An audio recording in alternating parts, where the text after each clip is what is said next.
Olá! No NBR Entrevista de hoje vamos falar sobre economia solidária, um jeito diferente de produzir, vender, comprar e trocar o que é preciso para viver. Nos últimos anos, o modelo vem se apresentando como alternativa inovadora de geração de emprego e renda com inclusão social. Aqui no estúdio recebemos Paul Singer, secretário nacional de Economia Solidária do Ministério do Trabalho e Emprego. Olá, secretário, seja bem-vindo ao NBR Entrevista. Muito obrigada pela sua presença. Eu agradeço pelo convite, obrigado. Bom, um jeito diferente de produzir, de vender, de comprar, de trocar. Como é que a economia solidária funciona na prática? Ela funciona em empreendimentos que são, em geral, cooperativas. Não necessariamente, é o preferencial. É que a cooperativa é propriedade dos que trabalham. Não há capitalistas, não há capital. Não há patrão. Não há patrão. E a característica fundamental, ninguém obedece porque ninguém manda. Agora, de onde é que surgiu esse movimento e como é que ele chegou aqui no Brasil? Ele surgiu da iniciativa de cerca de 30 operários em 1844, na Inglaterra, numa cidade industrial lá, que fizeram greve e perderam a greve e perderam os empregos. Então, eles, obtiveram uma doação do sindicato deles de um saco de farinha e com ele eles criaram a primeira cooperativa. Ela é considerada hoje a mãe de todas as cooperativas, porque os princípios do cooperativismo hoje são exatamente aqueles que eles em 1844 adotaram. Quais são esses princípios? A porta aberta, significa que qualquer pessoa que pertence a uma cooperativa pode sair, quando desejar, sair com capital. As pessoas participam com o capital. Então, ela sai em condições, naturalmente, de não acabar com a cooperativa, mas sai. E é porta aberta para pessoas que precisam o tempo todo. Esse é um princípio do cooperativismo. É a tal da solidariedade. E como é que esse movimento chegou aqui no Brasil? Ela chegou no Brasil quando nós estávamos numa situação semelhante ao que nós estamos hoje. Foi depois do segundo choque do petróleo, 1981, ainda no regime militar, em que depois de dois choques do petróleo, os países importadores de petróleo pagaram 5 vezes mais pelo petróleo e só puderam se endividar. Não tinha dinheiro para comprar esse petróleo e desde então nós sabemos que o petróleo não tem substituto. Nenhum dos países que usa petróleo como combustível para tudo, e o Brasil é um deles, não pode abrir mão do petróleo, senão a sociedade para. Então o Brasil teve $1 bilhão de dívida naquela época. E não tinha como pagar, porque precisava pagar em dólares, em petrodólares, e não tínhamos esse dinheiro. Era regime militar ainda e o governo resolveu entrar em austeridade, muito semelhante ao que está acontecendo hoje. Isso levou a uma quebra de muitas empresas, porque o consumo caiu muito, o governo deixou de fazer obras e tudo mais, reduziu praticamente nada os seus gastos e, consequentemente, surgiu um desemprego bastante grande. E quem salvou a situação naquela ocasião foi a Caritas, que é o braço da igreja para a assistência social, até hoje. A Caritas brasileira obteve recursos das Caritas dos outros países, principalmente da Alemanha. Lá ela tem o nome de Miserior, mas também dos Estados Unidos, Inglaterra. E com esse dinheiro, a Caritas começou a organizar os desempregados em cooperativas. Ninguém sabia, quer dizer, a mídia não notou coisa nenhuma. Eu obtive um convite da Caritas para visitar uma cooperativa dessas. E eu fui visitar e saí encantado, porque aquelas pessoas tinham sido desempregadas e estavam trabalhando e ganhando a vida, em conjunto. E no cooperativismo não há diferença nenhuma, quer dizer, todos que participam têm os mesmos direitos e de participar das decisões, é o que nós chamamos de autogestão. Trazendo para os dias atuais, né? Em que estágio, enfim, como evoluiu a economia solidária no Brasil hoje?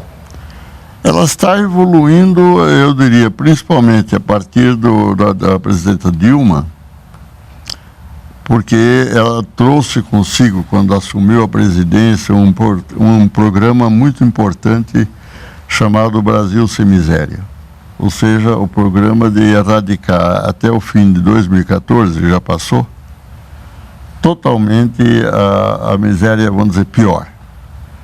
E nós da Economia Solidária, fizemos questão de participar disso, mesmo porque é essa nossa vocação, trabalhar com os mais precisos. E fomos contemplados, ou seja, nós fomos incluídos no processo de formação. O programa já terminou, não inteiramente, mas realmente reduzimos em mais de 50% a miséria mais profunda no nosso país. O Brasil tem boas experiências nessa área da economia solidária? Eu diria que sim, e são modelares no mundo inteiro. Por Nós exemplo? somos vistos. Um exemplo recente meu, eu estive em Berlim, num vasto congresso de economia solidária com 1000 pessoas, e me convidaram para expor o que nós estamos fazendo. E lá fui eu, com mais 2 brasileiros, e houve uma sessão que eles chamaram Aprender com o Sul. Eu observei de que agora a juventude europeia está criando coisas análogas à economia solidária, muitas vezes com nomes parecidos, mas não exatamente iguais. Mas a essência é a mesma, né? A essência é a mesma. Uma delas que eu conheci lá chama-se a Economia do Bem-Estar.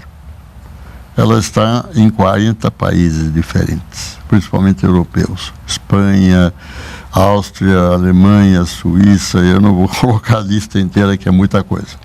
Bom, que segmentos são mais beneficiados com a economia solidária? O que a gente pode citar como exemplo? Por exemplo, a agricultura familiar, o artesanato. O que mais se dá bem, se encaixa dentro desse conceito da economia solidária? Eu diria que são os setores que adotam o cooperativismo. O cooperativismo agrícola é muito grande em todos os países. Estados Unidos, que é fundamentalmente um país capitalista, a agricultura é toda cooperativa. O Canadá é a mesma coisa. E os países escandinavos, eu não vou me estender mais, mas a situação do Brasil, os nossos agricultores familiares são membros de cooperativas, tem uma lógica, não é meramente imitação. É porque são pessoas relativamente pobres, mas que ao trabalhar juntos e se ajudar mutuamente conseguem avançar bem até. A agricultura brasileira é boa e o cooperativismo agrícola é muito bom, mas também os artesãos. Nós temos artesãs maravilhosas no Brasil, principalmente no Nordeste, que bordam, que esculpem, que fazem brinquedos e enfeites. Eu tenho ficado maravilhado. Como secretário, eu costumo visitar as feiras de economia solidária. E realmente me encanto a beleza. Talento, né? O talento, isso mesmo. Bom, quantos empreendimentos solidários existem hoje no Brasil e o que eles representam para a nossa economia? Eu não tenho um número exato porque eles vêm e vão. Agora, houve ainda em 2010 um levantamento, o que nós chamamos de mapeamento, que trouxe um número aproximado de 30 mil empreendimentos. E cerca de 3 milhões de pessoas que atuam nesses empreendimentos. O Brasil tem vocação para a economia solidária? Na minha opinião, muita. Inclusive porque quando nós criamos a economia solidária, lá por volta dos anos 80, nós obtivemos um grande apoio da sociedade civil.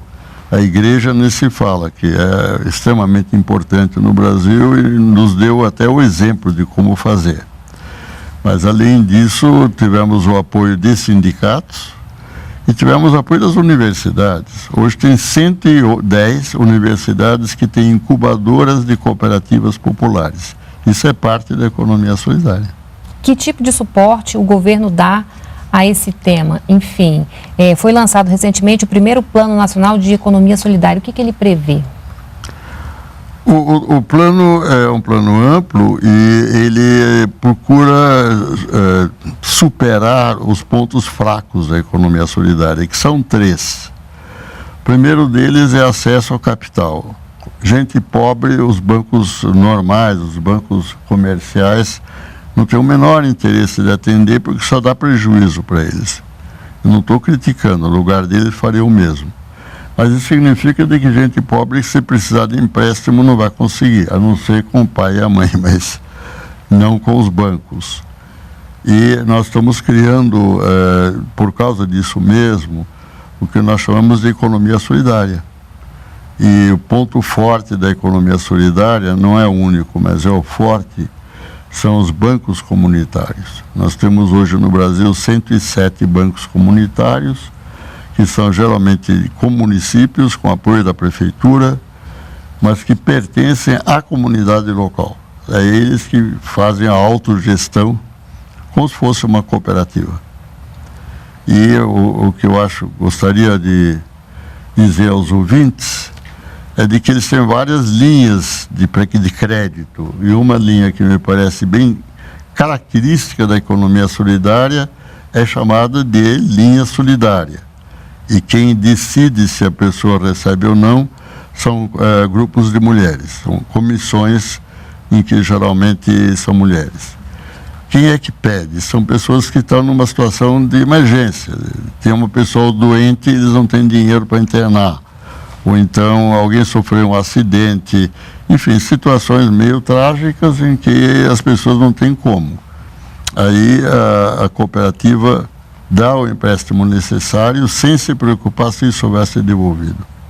Bom, para a gente encerrar nossa entrevista, quais são os desafios do Brasil nessa área? Eu diria que o desafio é basicamente superar essa dificuldade de acesso a capital. Em segundo lugar, o desafio de vender o que nós produzimos, o que a economia solidária produz. Por quê? Porque no mercado, o mercado é grande, há muitos concorrentes, é preciso muito dinheiro. Se gasta enorme quantidade em propaganda comercial. Nós não gastamos, não temos recursos para isso. Nós estamos tendo já o apoio dos maristas, trabalham conosco desde a criação da Secretaria em 2003 e são especialistas em comercialização. E tem nos dado um apoio preciosíssimo. E estamos vendendo, bem ou mal, mas estamos vendendo.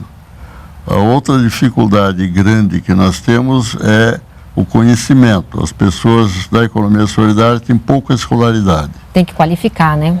Tem que qualificar, se Deus quiser, mas aí dependemos do Ministério da Educação e coisas por aí. Mas isso é um dos pontos fracos que provavelmente o programa procura resolver. São 3: acesso ao capital, acesso ao mercado, acesso ao conhecimento. Tá certo, então. Muitíssimo obrigada pela sua participação aqui no NBR Entrevista e até uma próxima oportunidade.